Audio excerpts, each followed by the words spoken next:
Still not? Okay. So 1, 2, 3, 4, test. A bit louder. So is it better now? Huh? Okay. So we can go on like that. Yeah, we can try that. So then we have to do like, no, like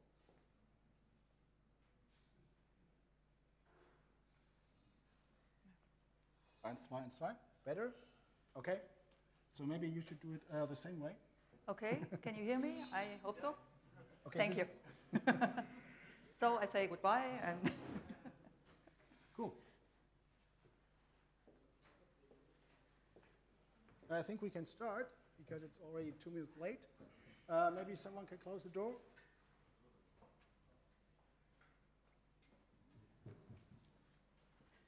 So camera is running. Everything's fine.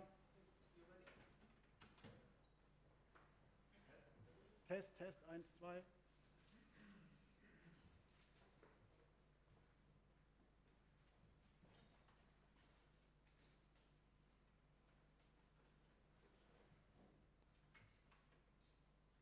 Okay. Test, 1, 2, 1, 2, 3, 4. Nothing better? So I always have to do it like that. Okay. But I'm not ashamed of what I'm talking about. Okay, I will try to speak like that. So look a bit down and then you can hear me better. Is it okay? Okay. Everything's running? Can we start? Okay, cool. So welcome to our talk about crowdfunding, a new way of financing open source projects.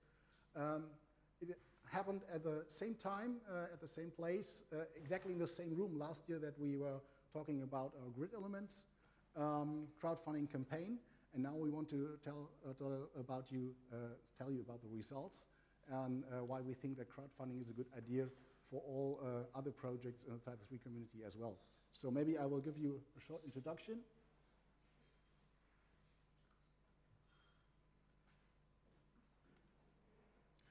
Yeah, first we will do the introduction of ourselves. Then we will have what is crowdfunding and how does it work. So this is for the people who never heard about crowdfunding campaigns. So maybe you can raise your hands. Whoever did some crowdfunding himself or herself for a project? Did you ever donate something to a crowdfunding campaign? Ah, yeah, so some more people. Oh, great. But still, we'll explain what crowdfunding is and how does it work. The next thing is, what are the similarities to open source development? Because there are quite a few similarities where you can find out that crowdfunding and open source development is something which has the same principles. Then things to consider before starting a campaign, because maybe when you are leaving that talk, you want to do a crowdfunding campaign on your own for your project or for your code, and there are lots of things you should consider before you start a campaign, because otherwise it might be not that successful as you expected. Then we will present some things about the Gridelements 2.0 funding, how we did it, and what our problems were, because maybe there were other problems for other people as well, and we can discuss that later. And then it's about why is crowdfunding the ideal way of financing open source projects. This is about the similarities and about the things that make open source and crowdfunding a very good combination. And after that, we will have a conclusion, and that's it. So if you're still interested, you're invited to stay here, and otherwise you might go to the Petra Hasenau and other talks. Cool, everybody's staying. So about ourselves, maybe you can start. Yes, hello, my name is Petra Hasenau. I'm the CEO and in the management from Cybercraft Media Manufactory, and so you can hear it's my first talk, and the first talk in English, and I'm very nervous. Yeah, my name is Joe Hasenau. I'm the technical lead of the Cybercraft Media Manufactory, and we are in Clausthal-Zellerfeld, Germany. It's a small town in the Upper Harz Mountain. Some of you might know it because there is a technical university which is actually running one of our TER repositories. And they have about 100 instances of Type 3 running for the university websites. You can see our Twitter names. There's one company name, which is Cybercraft, then you have Petra, Cyber, and Bonifield. And Gridelements and CMS manuals would be the hashtags that we are using for the crowdfunding campaign that we have been running. And our website you can find below. Okay? So Petra will start with the first topics, and then I will go to the other stuff.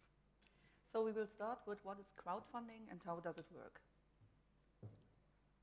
Crowdfunding means to collect money over the internet to finance a project, a product, or a service. A so-called crowdfunding campaign is used to get in contact with a large number of possible sponsors and to reach a fixed goal with their help. Every sponsor can give an arbitrary amount of money, since in contrary to the usual methods of financing, like venture capital or bank loans, the principle of crowdfunding is many a little makes a mickle, or in German, Kleinvieh macht auch Mist.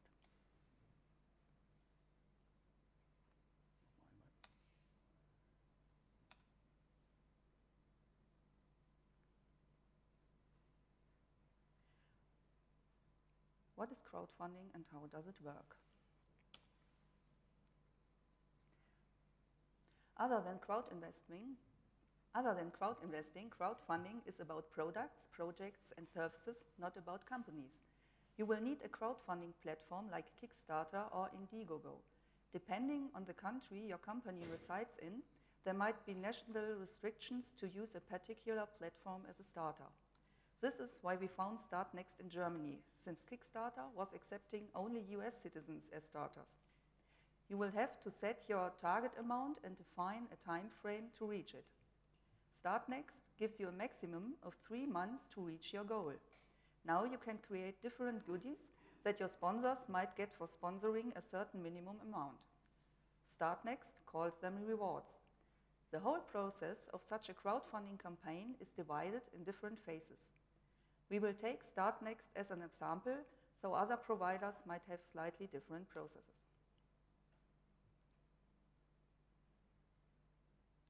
What is crowdfunding and how does it work? You start with a warm-up phase, creating your campaign and already doing some viral marketing about what you are going to do. Then you will enter the promotion phase, trying to get a necessary amount of fans for your project. This is already running on the crowdfunding platform, but still not within the time frame to reach your fixed goal.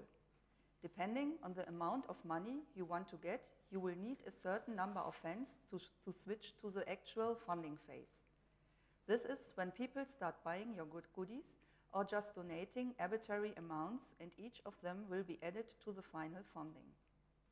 During the whole funding phase, the money will be on hold using a trust account on the platform provider.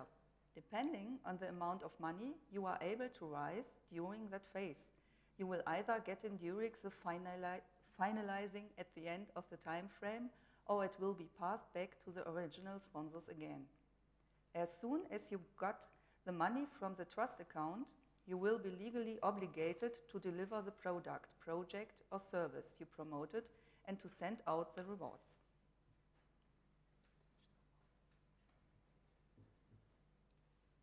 What are the analogies compared to open source development? Open source development means to collect code usually, but not necessarily over the internet, to develop a project, a product, or a service. The starters try to get in contact with a large number of possible coders and to reach a fixed goal with their help. Every coder can append an arbitrary amount of code, since in contrary to closed source development, the principle of open source development is many a little makes a mickle, or in German, Kleinvieh macht auch Mist.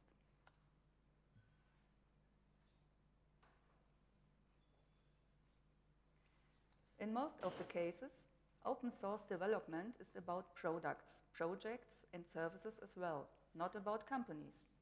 Sometimes there is a company backing up an open source project like Acquia does with Drupal, but usually you will just need a coding platform like GitHub or forgetypo3.org. Depending on the project you want to contribute your code to, there might be restrictions to use a particular platform as a committer. The Typo3 project, for example, allows only active contributors to commit code to the core, while everybody is allowed to contribute or to create and maintain individual extensions. Usually, you will have to set a target version and define a time frame to reach it. And of course, there might be rewards as well, like being invited to become a member of the core team or getting a community award at the developer days.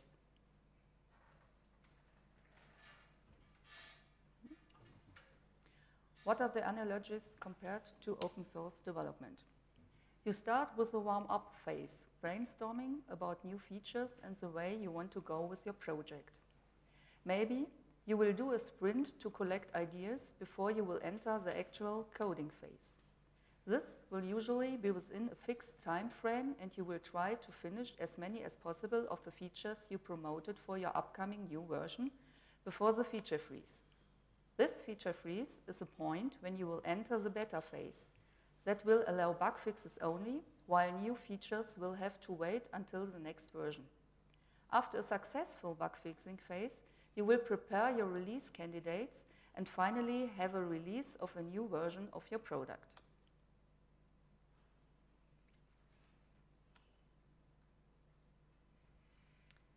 First of all, a crowdfunding project is about people.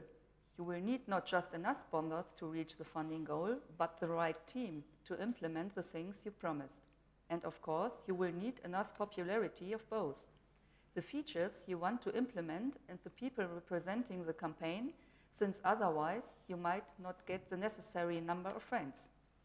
Another important thing about the product itself is that it should be useful for your target group and give them some real advantages they think to be worth a certain amount of money. The quality of the product is important as well, so it could be useful to have a working proof of concept before starting a campaign for your project.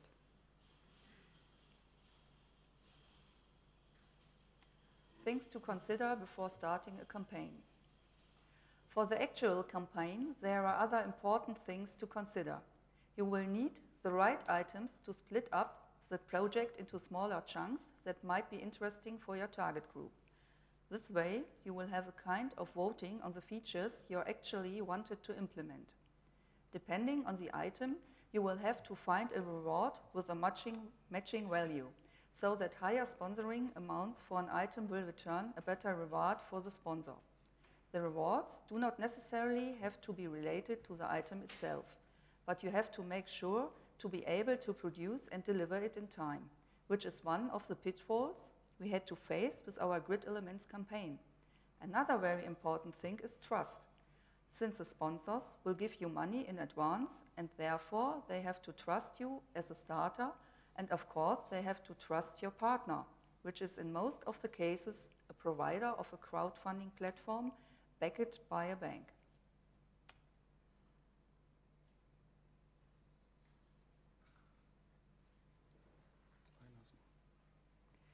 Another important thing, if not the most important, is the communication related to your crowdfunding campaign, since you will not get the necessary crowd without telling people about your project. If possible, you should always communicate real time, since for sponsors and fans it is important to be always informed about the progress of the campaign, or, after you reach the funding goal, about the milestones you already reached with your project. If English is not your native language, you should still try to communicate bilingual, since English is the default language of almost any open source project. You can use the official campaign blog, which is usually provided by the platform providers.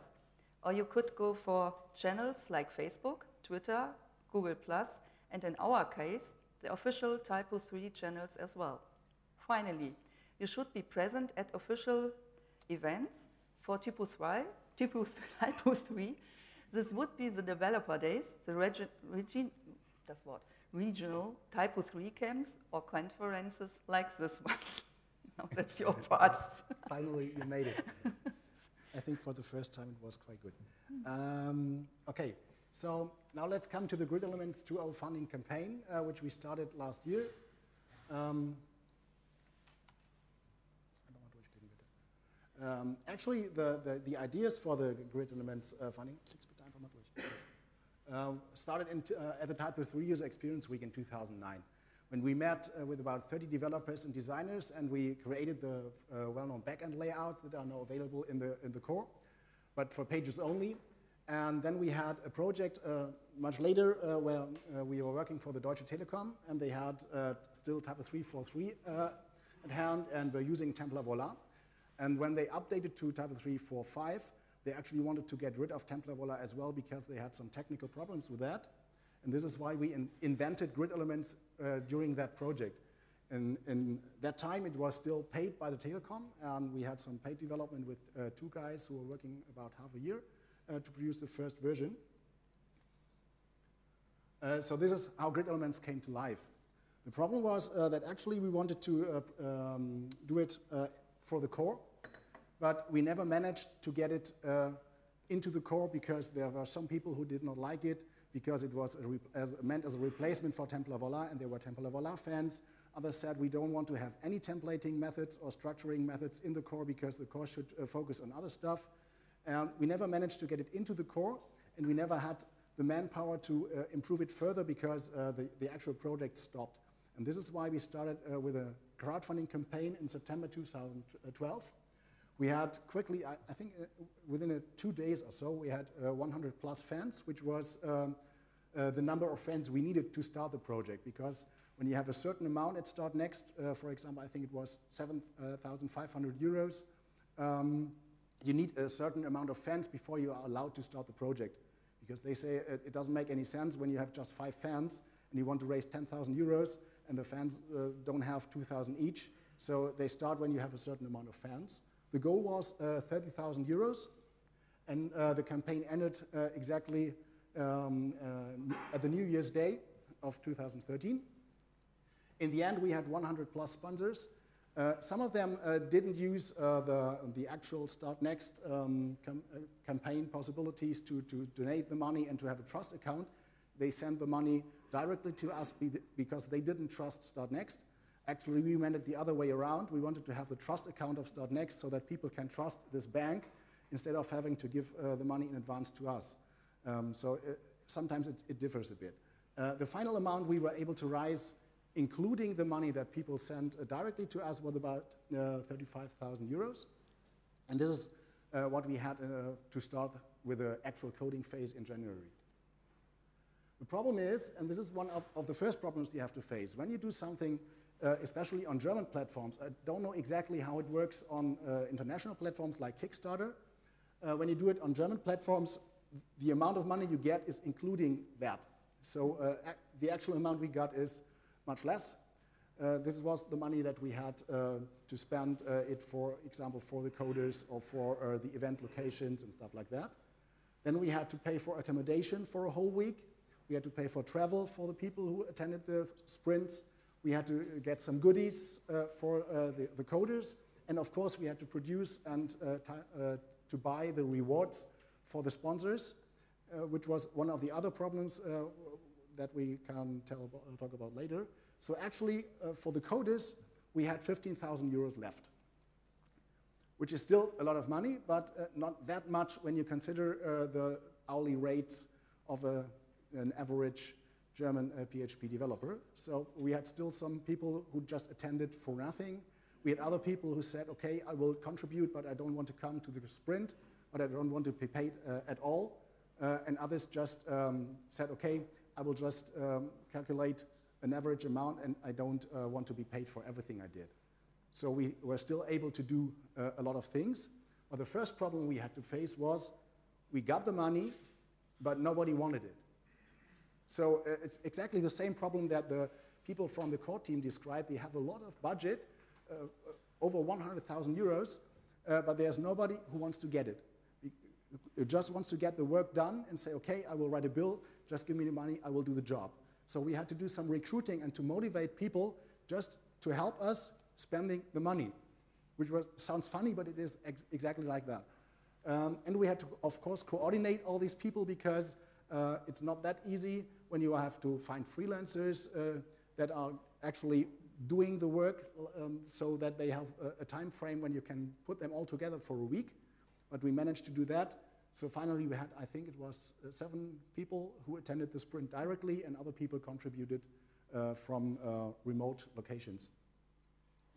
Then there was the communication that we have to do, because when you collect money and you have actually a legal contract with your sponsors, they expect you to be informed about what you do with the money and how your milestones are, and if you reach the milestones, and if everything works well. So we still had to do all the communication in the different channels, write some blog posts, news, and in 2 languages actually, so that we have something for the German community, which was necessary because we are working on a German platform, Start Next, and we have something for the international community so that they can know about the progress we made.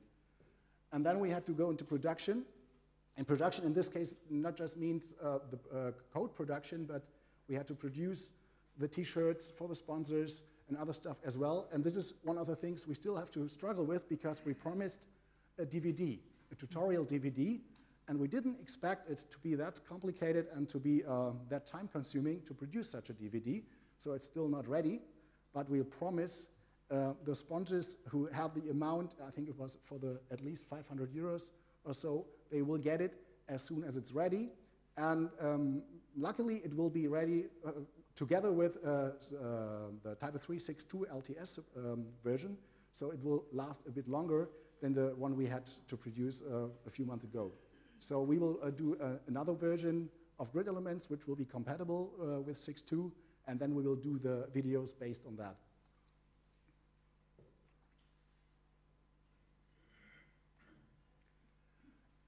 In the end, we had 2 new versions. There were 2 new versions because we produced something for the Type 3.4 branch first, so that you can use it still with Type 3.4.5 until the end of support of it. And then, based on this new version with all the new features and the bug fixes in, we made a new version for Type 3.6.0 actually, which is now working with Type 3.6.1 and has to be a bit modified to be compatible to 6.2. We have currently about 2,000 plus downloads just for these 2 versions and the later bug fixing versions. The overall downloads are about 7,000, I think, currently. Lots of new features because there were some things that people actually paid for during the crowdfunding campaign, because we said we want to present features that were connected to a certain reward, because actually the reward was the feature itself. And there were some features that people really liked. Another feature, for example, that we really liked, nobody wanted to pay for it. So maybe it was just too expensive, or the people just didn't need it. So you can use these features that you present during the campaign to get a kind of feedback before you start with actual coding. So you can find out, am I on the right track, or do we expect something completely different than the people that will be using our product later on. We have lots of bugs fixed with the help of some voluntary workers as well, because we didn't have just the paid code sprint in January. We had another code sprint a few weeks ago, which was not paid, and we will have the next code sprint exactly next weekend. We are starting on Friday and have a code sprint until Sunday, where we will do some other stuff that I can show you in the end of this presentation, and maybe in the talk that I will do with Kai Strobach. I think it's about 16:00. Mm-hmm. And we have some core problems revealed as well. The problem is we promised that Gridelements will be compatible to workspaces, which they actually are, but the problem is that the core feature of workspaces and the core feature of inline relational record editing is still not working properly together, which is something we revealed during the bug fixing process. We are currently working on it. We had a special code sprint dedicated to that stuff in Frankfurt, together with a core team, especially together with Oliver, who attended the sprint and will try to take care of that, because he is the actual inventor of inline relational record editing. And hopefully we will have that fixed in 6.2, which is something we can't do with Gridelements alone, because we are closely connected to these core features, and we have to fix it in the core itself. So this is why we sponsored some core development with the money we collected during the campaign so that we can get things done. So why is crowdfunding the ideal way of open source financing? Actually, when you have a piece of open source software, it's for free in most of the cases. There are some open source packages that you have to pay for, but most of the open source packages are coming for free. And they are, if you want to get money out of that, usually it is done by donations. The problem is, in that case, you have the donations that you will give when you already get the product. So you have a certain need, you will download the software, so the software might satisfy this need, but you already got it. So many people don't think they have to pay then because they already got it and they don't see the need to give any money for that. So when you have a financing which is kind of prepaid financing, you will do it much better. The spare time is another problem because most of the open source development is done in the spare time of people who are having other jobs to get their money. I think in the Type 3 world it's a bit different because there are many companies really dedicated to Type 3 development who are sponsoring the core development, for example, and other stuff. But the problem is when you do something in your spare time, you just do the things you really like. And sometimes you have to pay somebody to get things from him that he doesn't like, but he's able to do. So sometimes you have to just take some money and pay somebody. For example, when Christian Kuhn is doing the stuff, I think there's a budget for that, so that he can do all the stuff nobody else wants to do, and he really does it, and he does it quite good. And I think it could be better in other areas of the Type 3 project as well, but there is no paid development yet, so maybe you can do some crowdfunding for this. And the other problem is when developers do something in their spare time, the target group is mainly developers and not just a customer or satisfying customer needs, because usually when you do something in your spare time, you want to deal with problems that you have to face as a developer, and you don't always have clients or customers in mind. This might change when the customer is the one who pays you, and if the customer is telling you what he would like to see as features in the project. You have less control over what people are doing, because when you have a real contract with somebody and you have paid him, you can tell him what he actually should do and what you expect as a result. If there's just somebody doing it for free in his spare time, you can force him to do it the way you would like it to be done. And of course, there might be less motivation, as I already said, to do things nobody really likes to do, but the motivation might be higher when you get some money for it. So what you get with crowdfunding is you have a prepaid approach, so that you can pay people for something they will do for you, and the code is not done yet. You will have a legal contract, so usually in our case it was a company, our company which was backing up the project. You can do that with a Type 3 association as well, because Start Next is not only for companies, you can do it with real donations for non-profit organizations as well.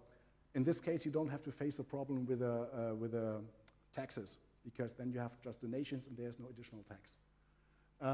You can pay developers to do a full-time job and not just to work in their spare time, and they might think about coding for the customer or have the customer needs in mind and not just their own, scratching their own itches. You will gain control. Of course, it's not always useful to have total control about what people are doing, especially in open source projects, because many of these people are working in such a project because they don't like hierarchies or too much control. But at least there should be some control, because when the coding gets done in a way that is counterproductive for the whole project, or when things are done that are not really useful, that it might be better to get a bit more control in, so that you can really have an influence on the outcome of the project.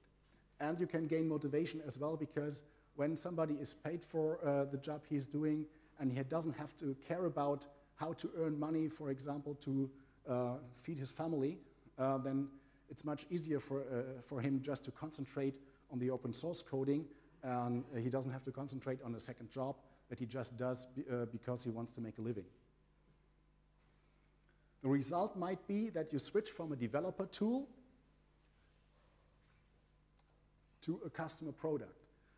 That might be a good idea. It can be counterproductive. For example, as I think there was a fork lately in a Drupal project where one of the arguments was that they wanted to get away from this customer product approach that is, can be found in Drupal 8, and they wanted to go back to something from developers for developers. But I think when you have a real market in mind and you want to have a product that is useful for even non-developers, you should have a customer-oriented product, which is, I think, something Type 3 manages quite good. You will get trust. Trust, in this case, is a very important thing because people pay you in advance. And this is why I think it's not a good idea to, for example, create our own crowdfunding platform, which is what the Drupal people did. There's a drupalfund.org. It is a crowdfunding platform where you can have your Drupal project sponsored. They started it in 2012. And currently there are 6 projects on it, 66 sponsors, and the overall amount is about $3,000. And I think one of the problems is that there is no trust because there is no bank with a trust account backing up this thing because it's just privately driven by some developers. And people want, especially in Germany, I don't know how it is in other countries, but people, when you give money in advance, they want to have some kind of security. And you will get this when you have a crowdfunding campaign and you will reach the goal and you have 100 plus sponsors, then you will get that trust because then you see there are other people who invested as well. And I'm not the only one who gave money and maybe it will be lost later on. So I think it would be a good idea to just use existing platforms which are backed by a trust account or banks or something like that. But actually you should check the banks as well because sometimes they are just doing crowdfunding for the bank's sake, and this is not a good idea as well.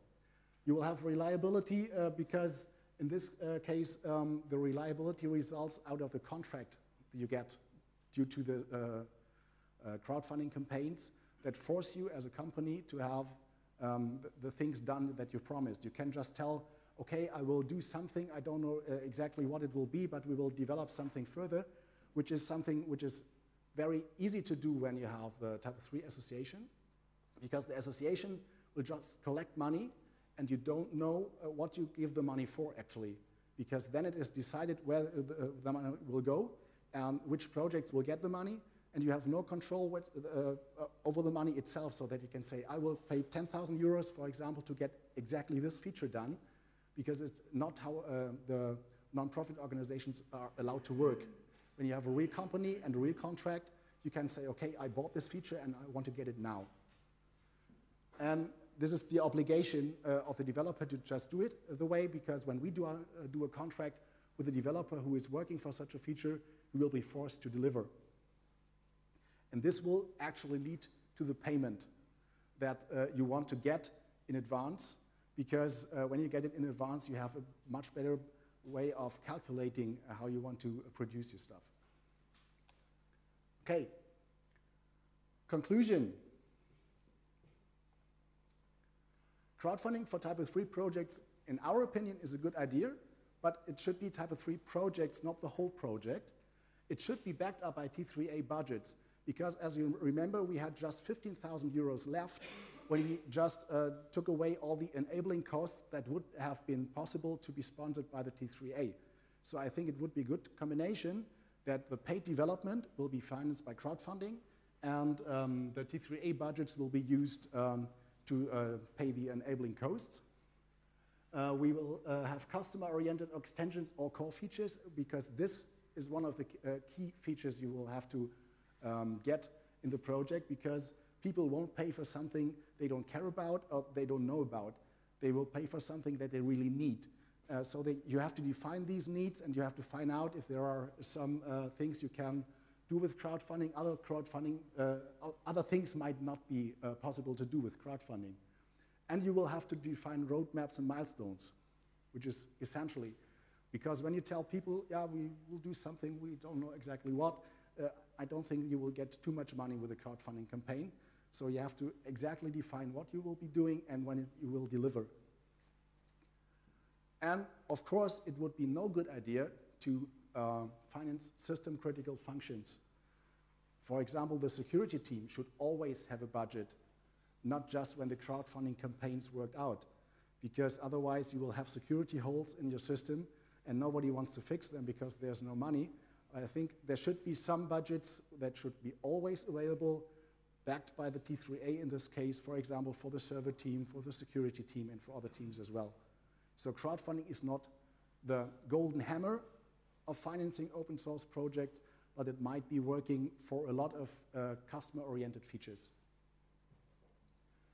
And you will reduce the workload, in this case, of the core team or of the teams that are already working for other budgets when you get other developers involved. Because, for example, in our case, there were just 1 or 2 developers that are actually coming from the Typo 3 project. The others just came in, did the job, and then went to the next project. They worked with Typo 3 before. They already knew what they are doing, but they are not actively donating stuff or contributing stuff in the Typo 3 community. But still, we were able to get them in and to get things done. So we activated them to contribute stuff. And this will speed up development, of course, because if we had to do that alone, the Gridelements project would not be that far that it is now, and you can see the results later on. You can raise awareness for the project as such, because there might be developers who didn't actually know how to contribute to the Typo 3 core or to Typo 3 extensions, and they will learn it during such a code sprint. And now they know where to find the repositories, how the process is to push code and stuff like that. And there were some people who just explained them how it is working, so you might raise awareness as well. And you will, of course, improve the user experience, because you get in new ideas of people who are not always the same usual suspects that you see on every Typo 3 event, that do always the same stuff. You can get in new and fresh ideas. And in the end, this will lead to better Typo 3 products.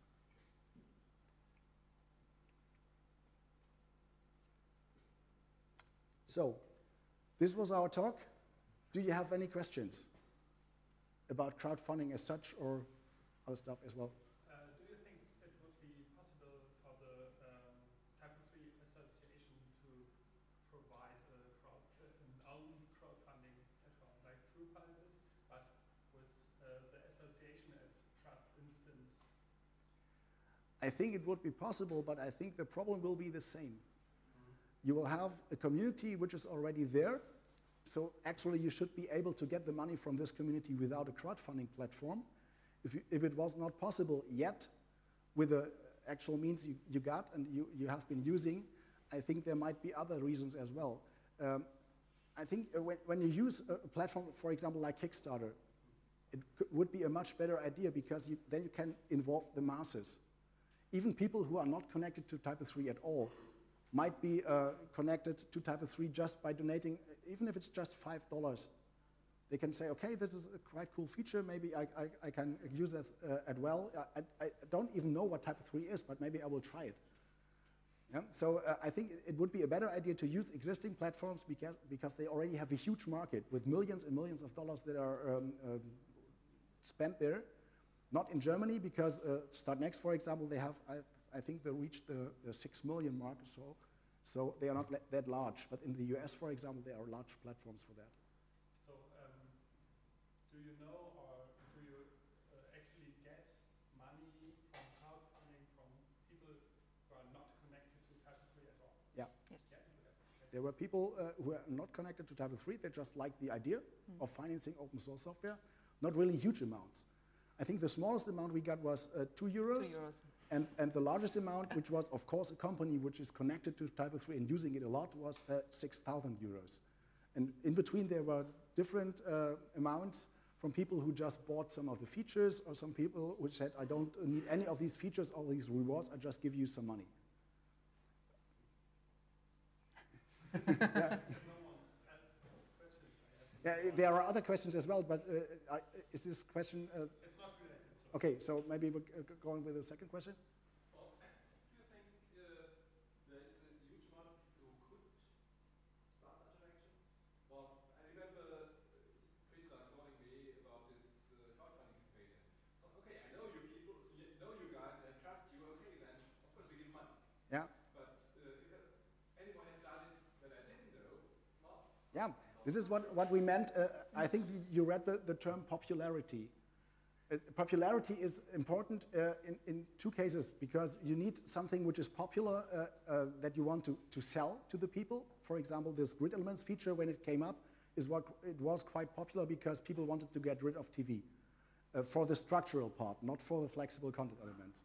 This was one of the reasons why this campaign might be more successful than other campaigns would be. And the other thing is, you need some persons that are not really well known, but better known than maybe the average coder, because you need some people who present that will get some trust because you already know them. So I think not everybody can start it as the representer, but everybody can start it if he is able to find somebody who will present that stuff. Kind of a celebrity or so. Yeah, something like that. Yeah, I don't think we are celebrities, but we are. Yeah. But we are well known because, for example, I have been on different type of 3 events and did some talks and stuff, or wrote a book or so. But you don't have to write a book to start a crowdfunding campaign. Yeah?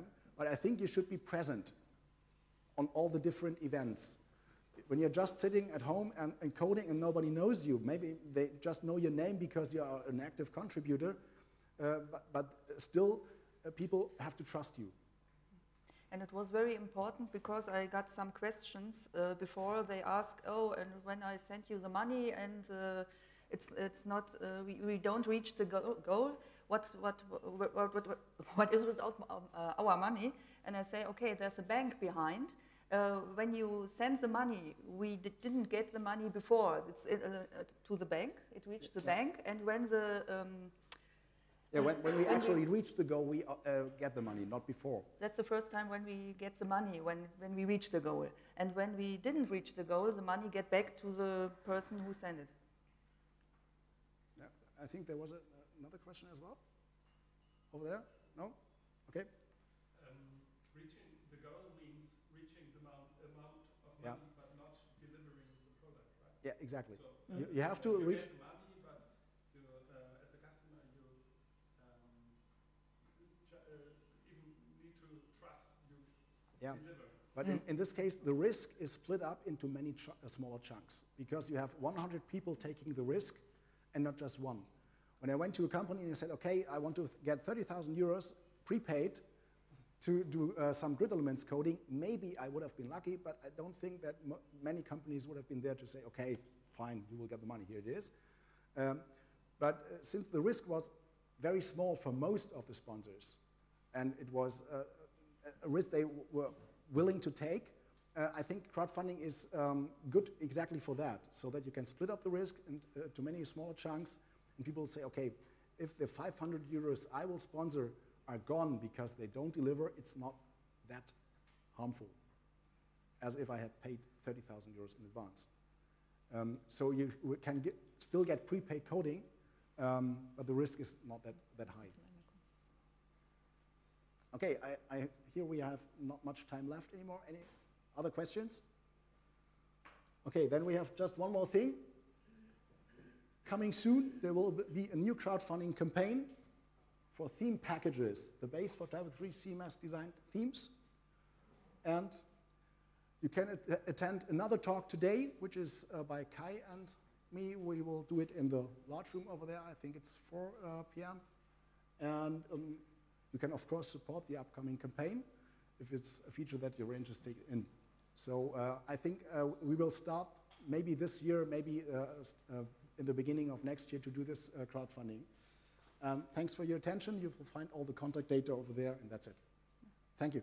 Thank you.